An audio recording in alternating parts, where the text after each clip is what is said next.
साधारणतः 1999 ते 2000चा काळ होता. तेजस अंदाजे 28 वर्षाचा तरुण पुण्यात एकटाच राहत होता. त्याच्या जवळचे असे कोणी नव्हते. स्वतःच्या 2 रूमच्या घरात त्याचे आयुष्य सुरू होते. तीच नोकरी, तेच रोजचे वेळापत्रक. तेजस मुळातच मितभाषी असल्याने त्याचे जवळचे असे मित्र देखील फारच कमी होते. एक दिवस अचानक त्याला त्याच्या मावशीचे पत्र आले. त्यांनी तेजसला भेटायला बोलावले होते. तेजसची मावशी म्हणजे अनिता पुण्यापासून काही अंतरावर असणाऱ्या गावामध्ये राहत होती. ते पत्र वाचून तेजसला आश्चर्य वाटले, कारण त्याचा आणि मावशीचा गेल्या कित्येक वर्षात काहीही संबंध आला नव्हता. आणि अचानक त्यांनी भेटायला बोलावल्यामुळे त्याच्या मनात असंख्य प्रश्न उभे राहिले होते. सुट्टीचा दिवस पाहून तेजस त्यांना भेटायला गेला. त्यांच्या घरी पोहोचला तेव्हा नोकराने दार उघडले. तो त्याच्या मावशीजवळ गेला. त्या झोपल्या होत्या.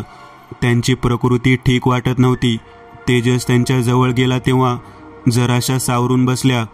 त्यांच्या चेहऱ्यावर आजारपणाने एक प्रकारचा थकवा आलेला. त्या म्हणाल्या, आलास? कधीपासून वाट पाहत होते मी तुझी. यावर तेजस म्हणाला, काय झालं मावशी, असं अचानक का बोलावून घेतलंस? यावर अनिता म्हणाल्या, अरे आमच्या ह्यांनी काही वर्षापूर्वी पुण्यात एक बंगला विकत घेतलेला, पण तिकडे राहायला जायच्या आधीच त्यांचं निधन झालं. नंतर मी देखील तिकडे लक्ष दिले नाही. आणि तुला तर माहीत आहे मला मूलबाळ काही नाही. त्यामुळे तो बंगला मी तुझ्या नावावर करायचं ठरवलं आहे. तेजसला हे अनपेक्षित होते. तो थोडा गडबडला आणि म्हणाला, हे काय म्हणते तू मावशी, मी काय करू त्या बंगल्याचं? यावर अनिता म्हणाल्या, अरे पण माझी तब्येत अशी, माझ्या जवळचं अजून कोण आहे?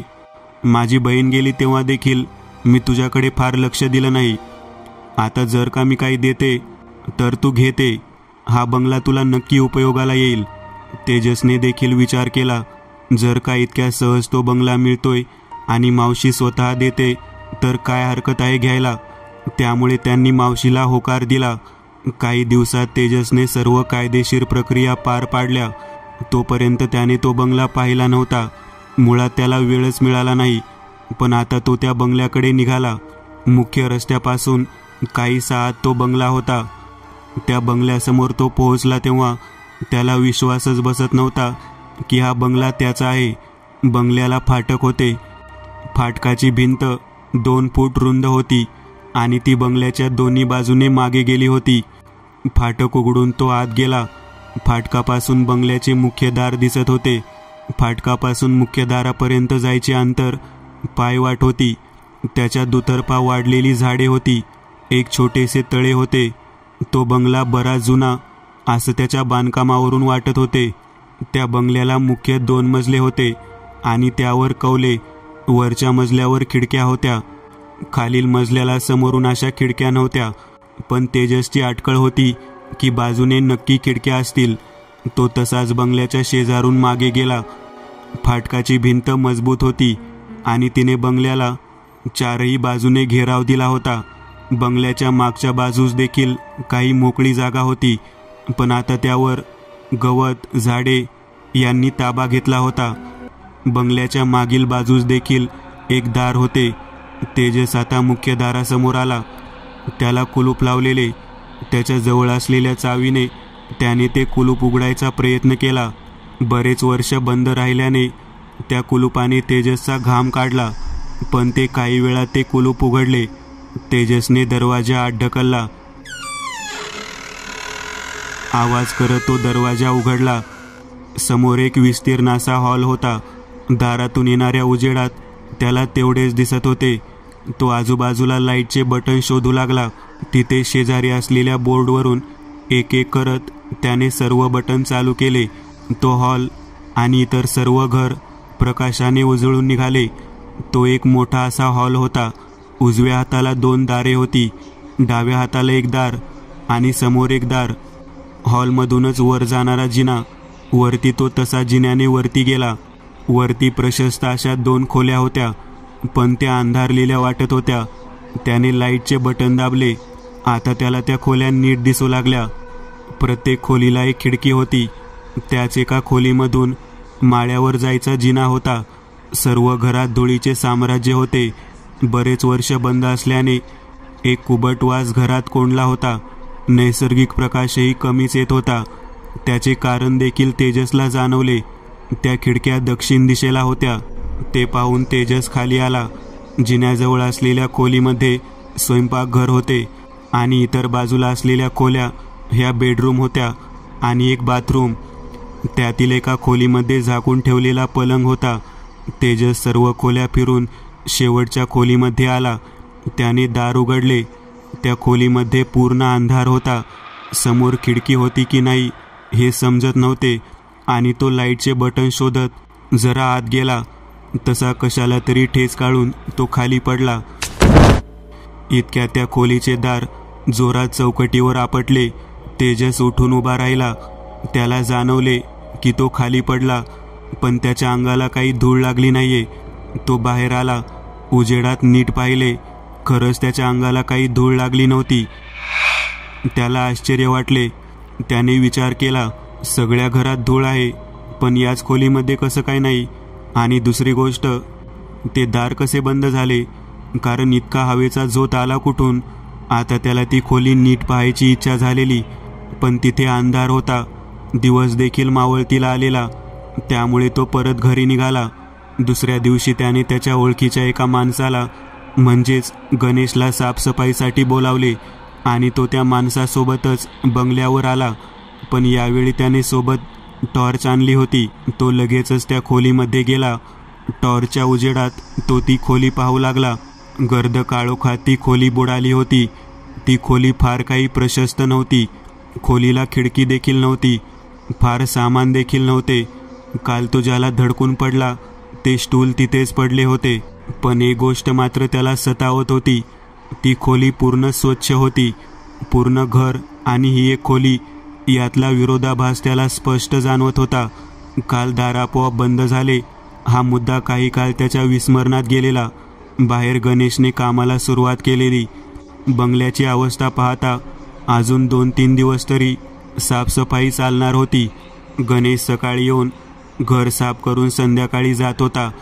काही दिवसातच घर राहण्यायोग्य झाले.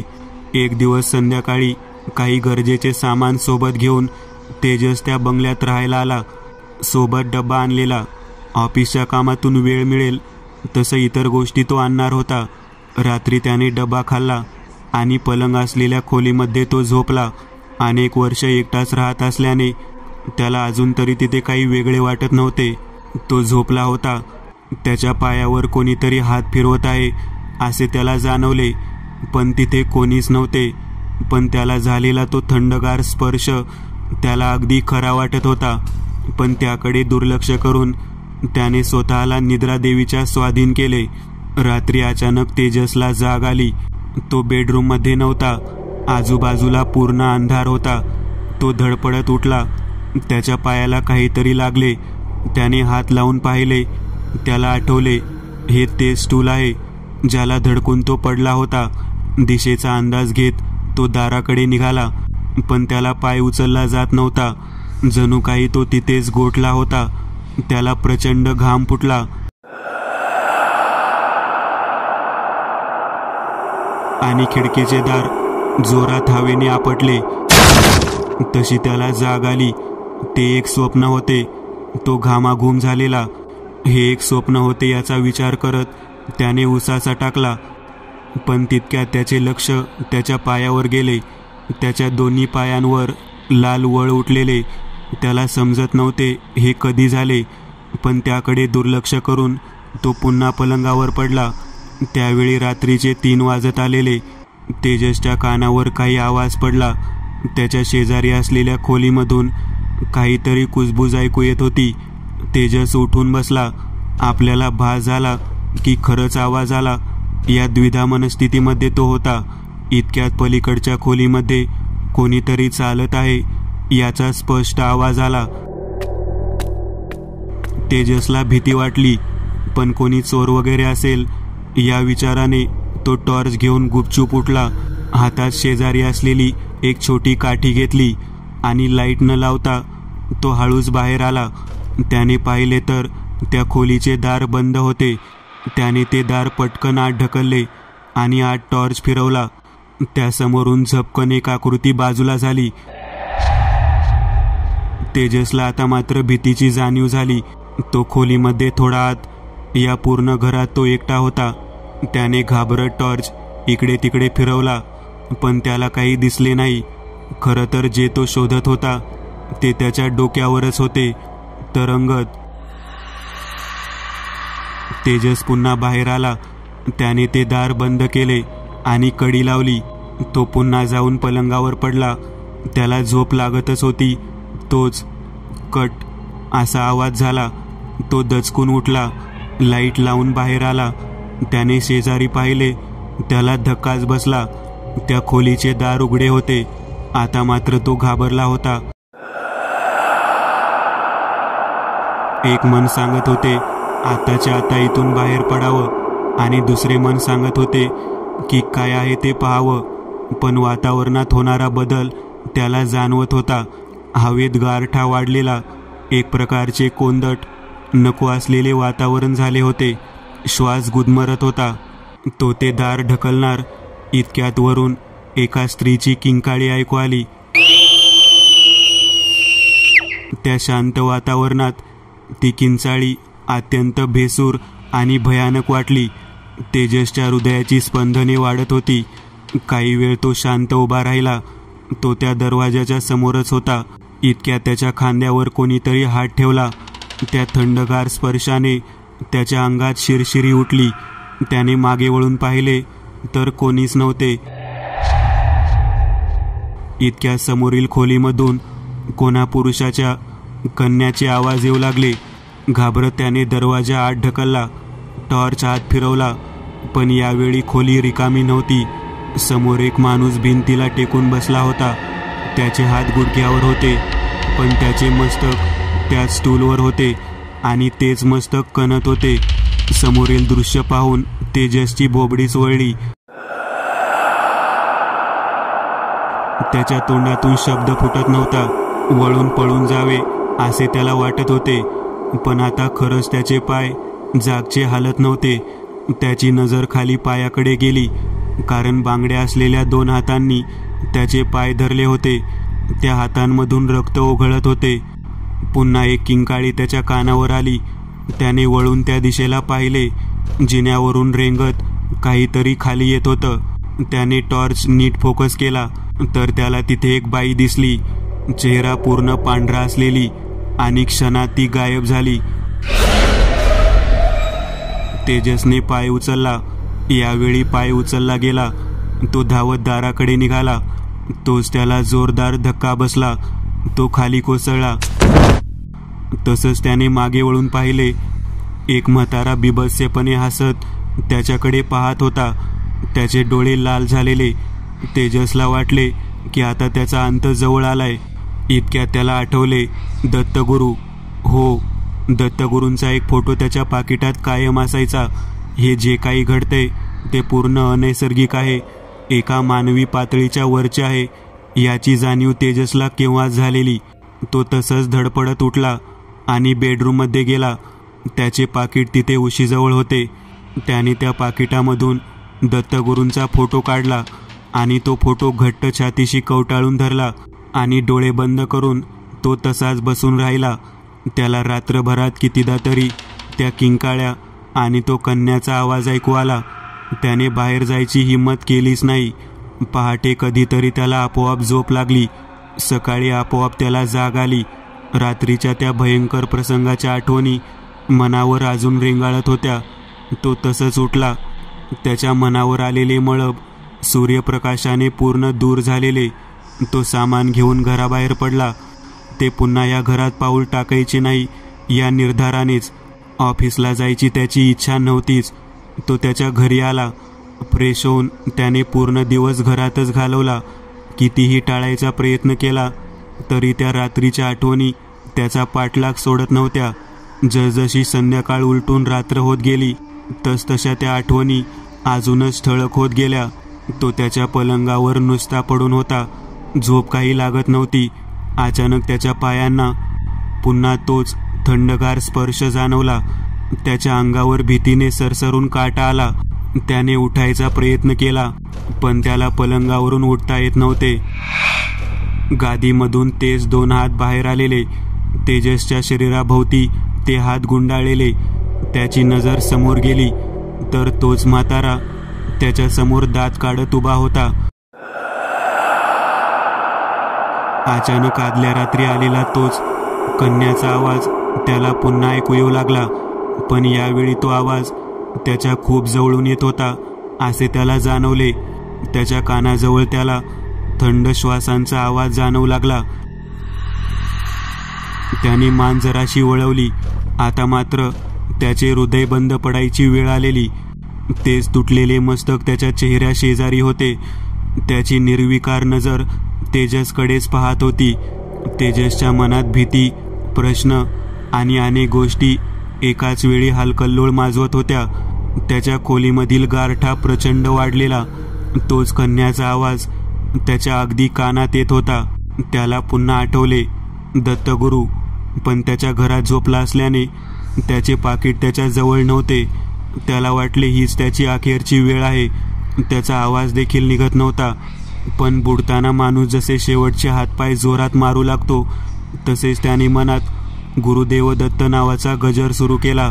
हळूहळू त्याच्या मनातून भीती नाहीशी होत गेली आणि आता जे काही होईल त्याला सामोरे जायची त्याच्या मनाची तयारी झाली.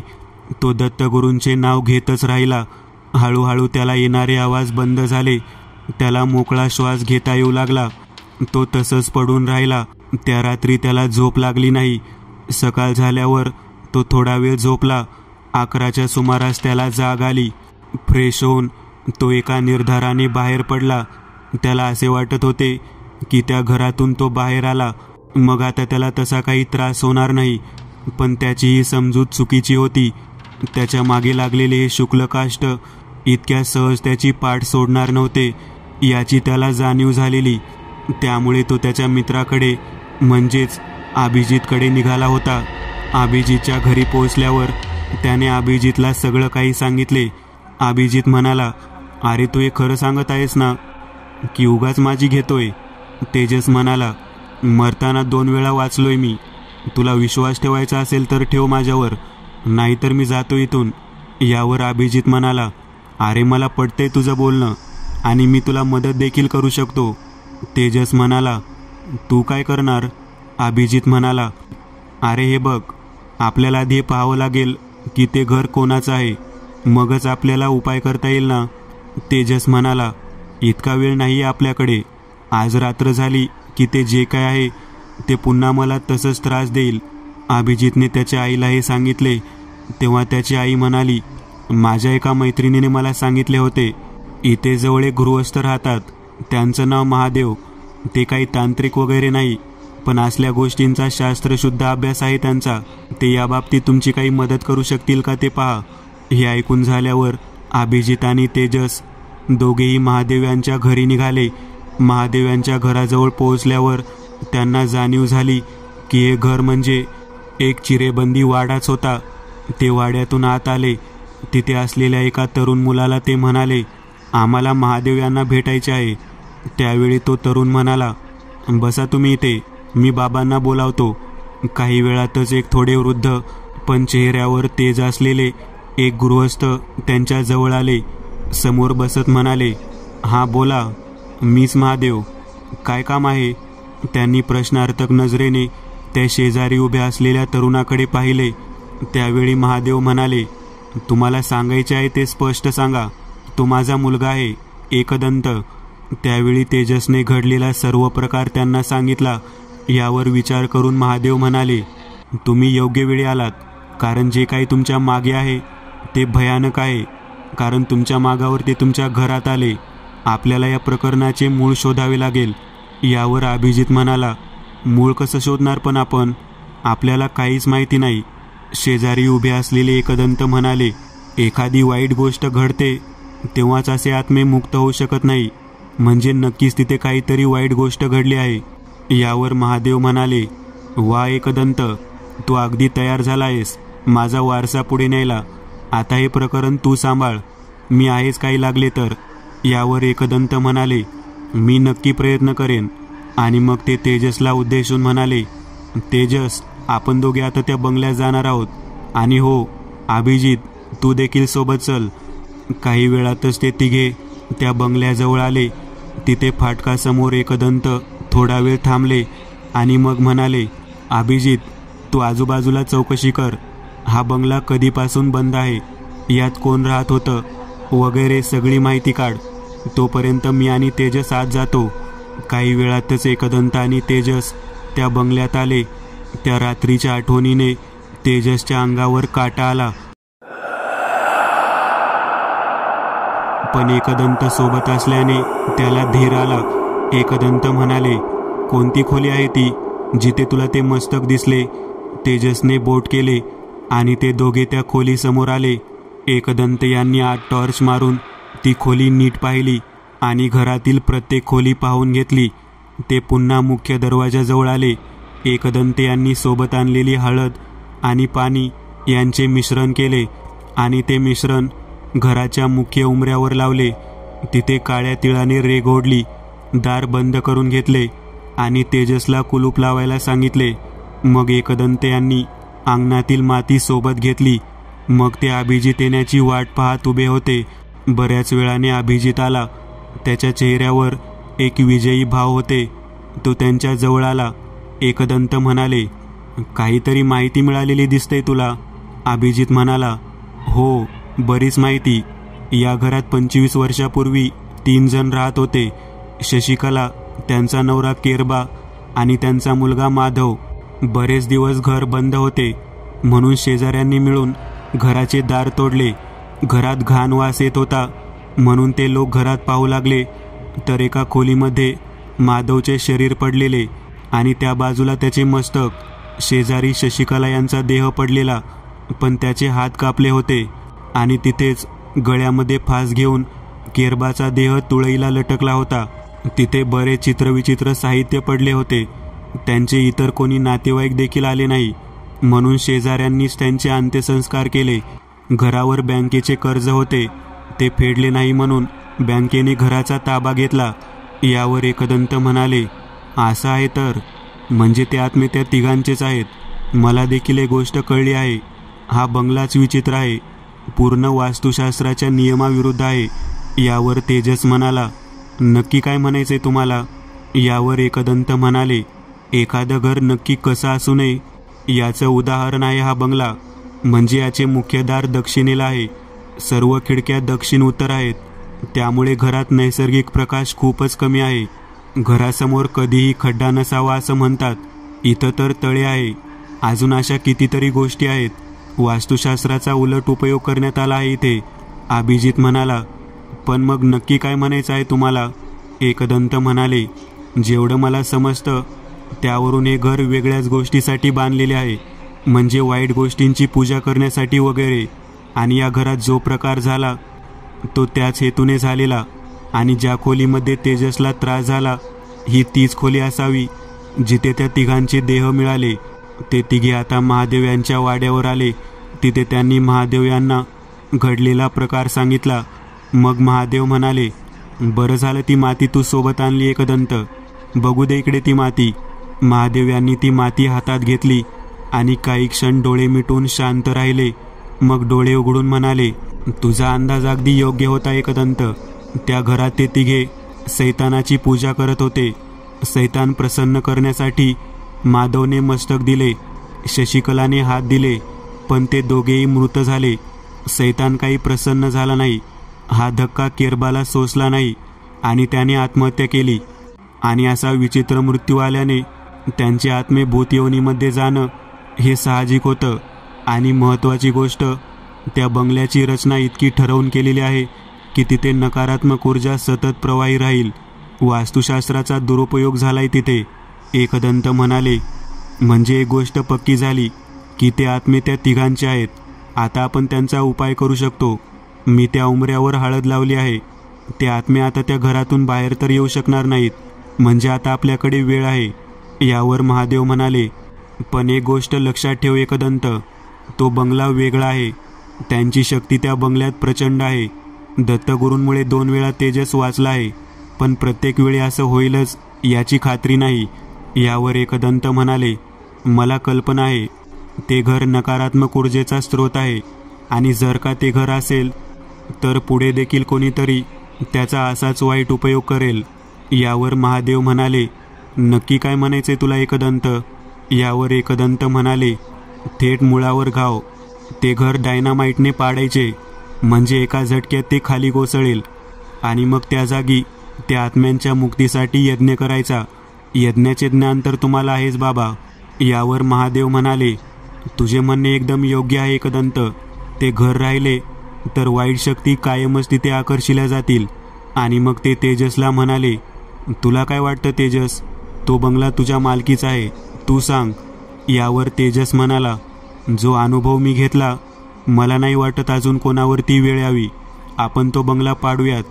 तुमचा यज्ञ झाला की तिथे दत्तगुरूंचे एक छोटेसे मंदिर बांधूयात. मग भविष्यात मी विचार करेन तिथे काही बांधायचं की नाही.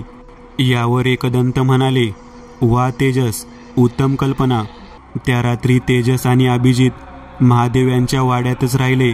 दुसऱ्या दिवशी असे घर पाडणाऱ्या कंपनीमध्ये गेले. कंपनीच्या लोकांसोबत त्यांनी बंगल्याची पाहणी केली.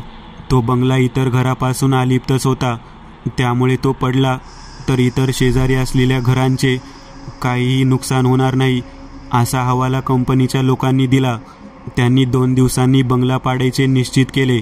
एकदंत यांनी केलेल्या उपायामुळे त्या आत्म्यांचा काही त्रास झाला नाही.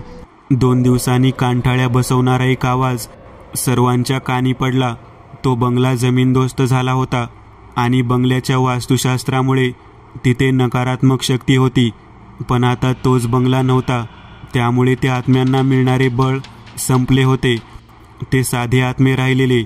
त्या जागेवर संध्याकाळी महादेव यांनी एक मोठा यज्ञ केला. त्या आत्म्यांना मुक्त केले आणि मग जिथे ते तळे होते तिथे गुरुदेव दत्तांच्या मूर्तीची प्राणप्रतिष्ठा करण्यात आली. न जाणो किती वर्षांनी त्या जागेने मोकळा श्वास घेतला होता आणि यातूनच उदय झालेला एकदंत या नव्या अध्यायाचा. मित्रांनो, आज पुरतं एवढंच. तुम्हाला जर काही गोष्ट आवडली असेल तर नक्की लाईक करा. तुमच्यापैकी बरेचसे जण व्हिडिओ लाईक न करताच पळून जातात, पण हा जर व्हिडिओ तुम्ही लाईक केला तर मला जरा बरं वाटेल आणि असेच भारी भारी व्हिडिओ बनवायची माझ्यात एनर्जी येईल. त्यामुळे नक्की लाईक करा. आणि अजूनही कोणी या चॅनलला सबस्क्राईब केलेलं नसाल तर लगेच सबस्क्राईब करून टाका. आणि बाजूची घंटी ती मात्र दाबायला विसरू नका. देवाची घंटी आहे ती. चला तर मग पुन्हा भेटूया अशीच एक आगळी वेगळी गोष्ट घेऊन पुढच्या